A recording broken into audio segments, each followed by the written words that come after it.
Hi everyone, I am Manish Pandey. Welcome back to the UiPath Document Understanding series. If you have been following the UiPath Document Understanding series, you probably already know how to build end-to-end workflow from taxonomy to data export. But just knowing the activities isn't enough to build a real-world production-ready automations.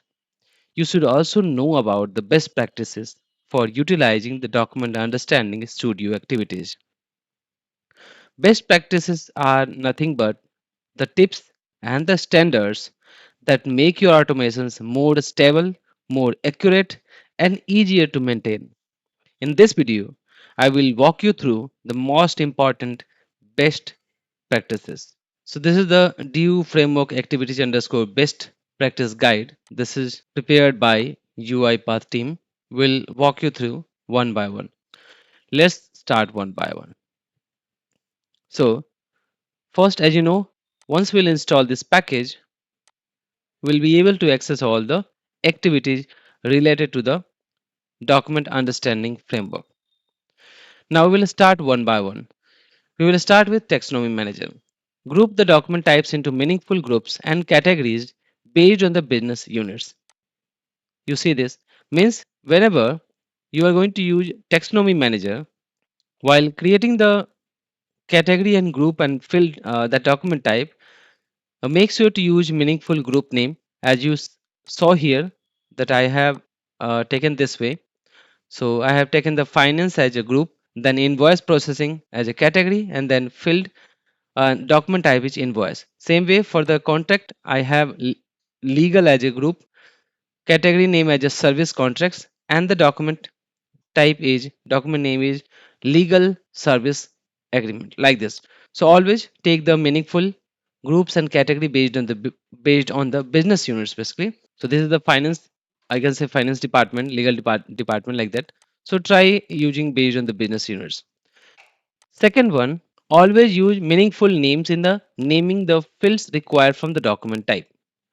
So when you are using going to you know give the name of the specific field, always try to put the meaningful name. Let's say you want to capture invoice number, so say invoice number. It's not like just put a number or say like only invoice or inv number, like that. No, always put the some meaningful name for the field, so that later on anyone can understand that this is going to be a invoice number, this is the customer name, this is customer address, like that. This way, avoid using a special character when naming the group, category and field. So while creating these things like invoice, like category, group or document type or fields, always avoid using the special characters. You see, provide appropriate data types for the fields depending on the value it holds. The data type also helps clear out unwanted characters from the value. For example, the type of number helps remove thousand separators and other special characters. Means, let's say we have invoice number. So always take the appropriate type. So here, based on your document, if your document contains alphanumeric value, then you can go with the text. But if you have only numbers, so I will suggest go with the number only, so that later on, if you want any modification, you can do that. Same way for amount, you can always select the number, so that later on you can use a thousand separator and it can apply that formatting. So you remember, like we have a simple field and then simple field formatted. So it apply the formatting there. So based on the field type, uh, you can go with the type. So this is the field name and this is the type. If it is date, so take the date. Not go with the text only. For business rules, you see there is option business rules play an important role in the document understanding workflow. Using the field level rules in the taxonomy manager can optimize the validation effort. I can show you here. So let's say you're creating one field here, that is invoice number. You can see first tab is details, second is rules in the taxonomy. Now here you have an option to add the rules. Click on this and now you can see we have option. So you can say this is name, This should not be empty. The possible value should be this. This invoice number should start with this, some regex value. So you have some options here. You can go with this. Now let's go to the digitized document. So use the activity inside the retry scope activity that is placed within the try catch activity. So this is very important. Let me close that.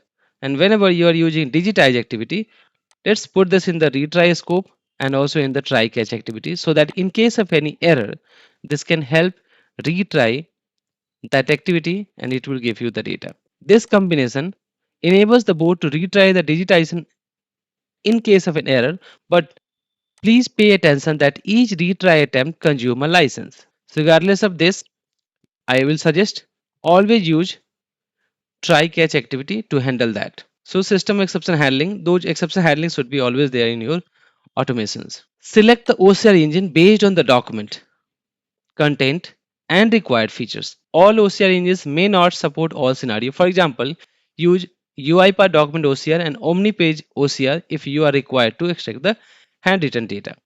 So as you see here, by default, it comes with the UiPath Document OCR and it works fine with the handwritten data. But you can also go with some other OCR based on your document, based on the content. Always analyze the test results and identify which OCR performed based in the accurately extracting the data. So let's say you have used UiPath document OCR and your document is like bloody and that's not visible, and this UiPath document is OCR, this is not working for the digitization, then you can try using some other OCR. Let's go with the classified document scope. It is important to select the classification method according to the documents and the activity you perform. So based on your document, you select that the classification method.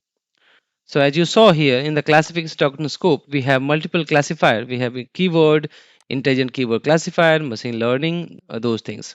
Also consider using multiple classification methods to address complex tasks that cannot be performed with a single classifier. For example, let's assume that the document contains highly unstructured data and requires splitting into different classification types, and these documents may be best fit for the combination of machine learning classifier, which classifying the unstructured documents, and intelligent keyword classifier for splitting. So as I told you, so try using multiple, go through all the document variations and decides which classifier or combination of classifier will generate the best results. So always, like, it's up to you. Every time you need to do some R&D, so try changing the classifier or combination of classifier and see which one is giving the best results. Sometime you will have seen that sometime keyword based classifier just giving 48% confidence, but there intelligent keyword classifier is giving 100% or 98 99%. So you can go with the intelligent keyword classifiers. Not only you have to go with the keyword only, you can try intelligent keyword classifier or machine learning classifier. Keyword based classifier, the list of keywords used for each category should be distinctive. These keywords should cover all variations of keyword and phrases that might appear in the document. So based on the documents, when you are going to manage the learning, whenever you are adding the keywords, those should be unique, distinctive. It's not like here also you are adding invoice, here also adding invoice. Here's it is has, but here we have a different just invoice. Let's say you have total here and you are adding total here as well, here as well, here, like that. So try to always use distinctive, otherwise this keyword classifier, this keyword based classifier will be confused and it will not give you the correct result. Intelligent keyword classifier training. Now if you are using intelligent keyword classifier, so you will also train that classifier. So always consider the following best practice. If a file has multiple classification type and each type has varying layouts, means split the original documents to single pages. So we'll be going with this intelligent keyword classifier. The activity generates the page range as the output for each classification, which can be used with the UiPath PDF activity to split and create a new file. Feed the single page files into the intelligent keyword classifier training and train the classification type with variance. So once you'll use the train classifier, so we have intelligent keyword classifier and there you can feed those learnings, see, and it will update the learning file. Classification station and classification action. Use classification station only when manual classification or classification validation is required. So this is only needed. So as you saw that here, for the validation, station is only needed when you are going with the attended automation. Always use present classification station activity within the try catch activity to handle the exceptions. So as I told you earlier that exception handling should always be there for your in your automations. So here also present validation station, always try to put this in the try catch so that in case of any error it can handle that. You can either throw that error, a business exception error or system exception error, or you can handle in a different way.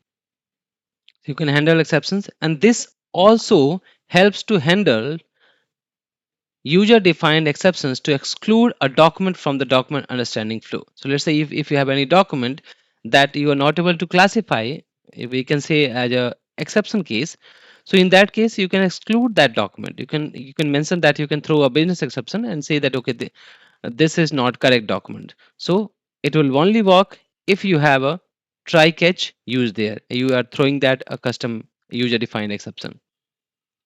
For document data extraction scope, use the extraction confidence only as a reference, as not as the only source to check the accuracy. So you remember, when we are extracting the data here, then we have an option to check the confidence. So it says that use the extraction confidence only as a reference, not as the only source to check the accuracy. So just to compare that it's really accurate or not. Sometimes what happens, like with the 80% confidence we get the correct data. Sometimes we have 100% confidence but the data is not correct. So try comparing, checking with some other value. For the total amount you can check with some other details, any data that you have. Sometimes a wrong value may provide higher confidence, you see, and a correct value may provide a lower confidence. So hence it is important to always cross validate the extracted data to ensure the accuracy of the data. Correct? As I told you that sometime with the less score, less confidence score, we get a correct data, 100% correct data. But sometimes with the higher confidence means 100%, we get wrong data. And if you're using a scan document, so consider checking the OCR confidence when extracting the data from the scan documents. So you will have seen that we have two confidence, OCR confidence, and then the one confidence for the data extraction.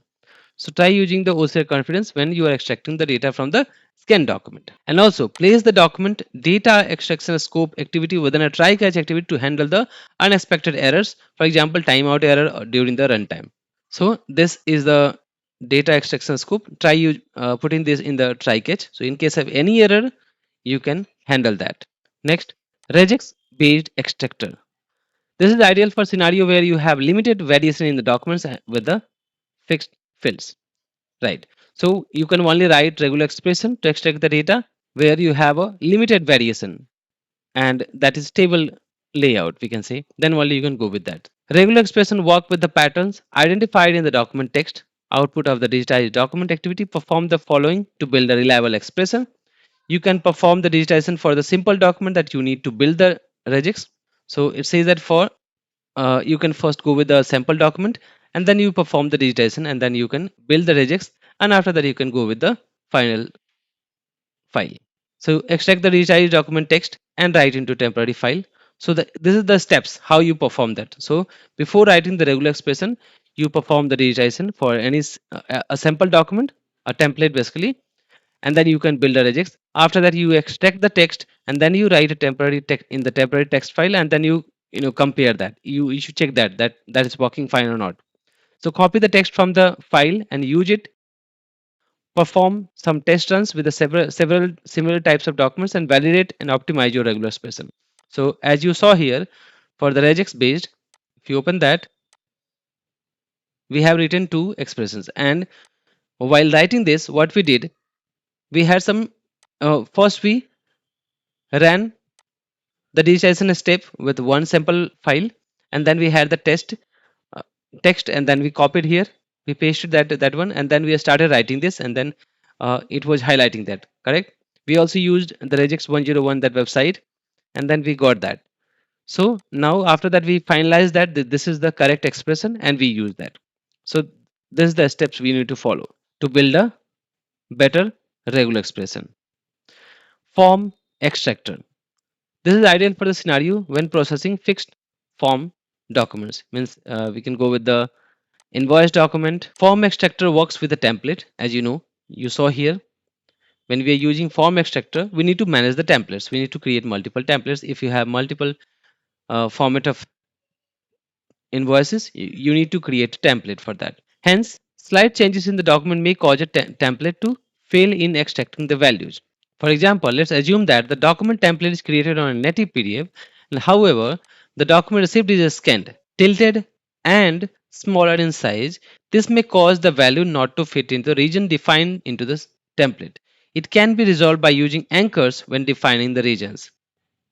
Anchors help identify the region based on a fixed value next to the field, like anchors used in the automations, like anchors used in the UI automations, allowing accurate extraction in the exceptional scenario.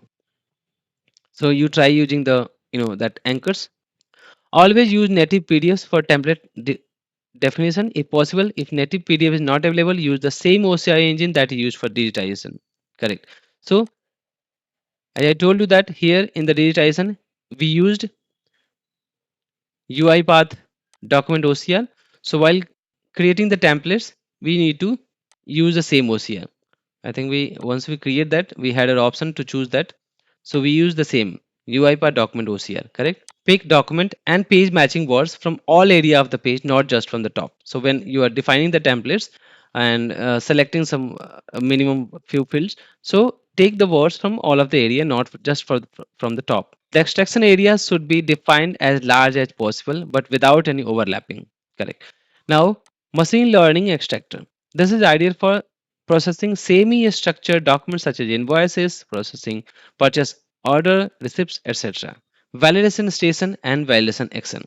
So always wrap the validation station activity within a try catch activity. So as I told you, always try using try catch activity and try to handle the exceptions. This allows handling unexpected errors, if any, and user defined document exceptions. The user defined exceptions should be handled as a business rule exceptions. Use the validation station only manual verification is required. So, yes, ideally, this step should come in after performing the extraction and the post processing of extraction this data. So, it says that after extracting the data, you can validate this. Yes, so this is the correct step. Train extractor scope. Use the train extractor scope and machine learning extractor trainer only the document that got verified manually. Now train classifier scope. Use the train classifier scope. It's trainer activity only on the document that gets classified manually. Use all the respective trainer activities for each classifiers or combination of classifier that used in the classifier station. Means whatever you have used in the classifier station, those activity, that train activity should be used in the train classifier scope. So whatever you have used for the classifying the document, means you can see here. So if you have used keyword and intelligent keyword classifier, so while training that, so you can use those. I'll show you here. See, so we have used keyword based classifier and intelligent keyword classifier. Now export extraction result. Stored extracted data in a persistent storage location, so it can be retrieved without re-executing the due process. So you can, like, after extracting the results, you can export that, you can write into the data set, and then that data you can write in the Excel file, or you can write in somewhere. It can be a queue as well, so that later on it can retrieve easily. So this is the complete best practice of using document understanding framework activities. I hope you like it. Thank you so much for watching this video.